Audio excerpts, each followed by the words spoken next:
તારીખ 12 જૂન 2025ના રોજ જે અમદાવાદમાં પ્લેન ક્રેશની જે દુર્ઘટના બનેલી હતી એને આજે 1 વર્ષ પૂર્ણ થવા જાય છે.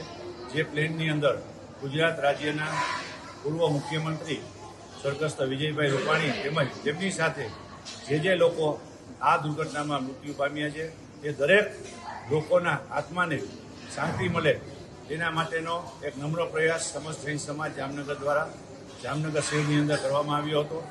આજરોજ અહીંયા આંધાબાવાની અંદર અનાથ બાળકોને સવારનો નાસ્તો, એવી રીતે પાંજરાપોળની અંદર દેવબાગ જૈન સંઘ દ્વારા લાડવા અને ઘાસનું વિતરણ છે. એવી રીતે 450થી વધારે બાળકો માટે રાષ્ટ્રસંત શ્રી નમ્રપુરી મહારાજ દ્વારા ધુવાઓ પાસે એક ડેન્ટલ ટ્રીટમેન્ટનો કેમ્પ કરવામાં આવેલ છે.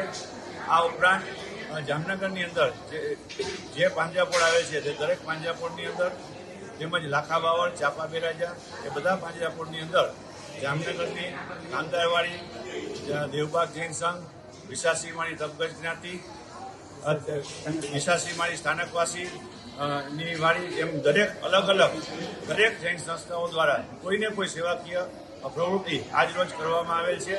જેમાં ચકલાના ચણો હોય કે ગાયનો ઘાસચારો હોય કે અનાથ બાળકોને તેમજ દિવ્યાંગ બાળકોને સવારનો નાસ્તો, કોઈ જગ્યાએ બપોરનું ભોજન તેમજ ગાયો માટેના દવાનું વિતરણ અને આવા કેમ્પ દ્વારા એક જામનગર સમસ્ત જૈન સમાજ દ્વારા કે જે વિજયભાઈ રૂપાણી પ્રત્યે તેમનો પ્રેમભાવ અને લાગણી દર્શાવવામાં આવેલ છે.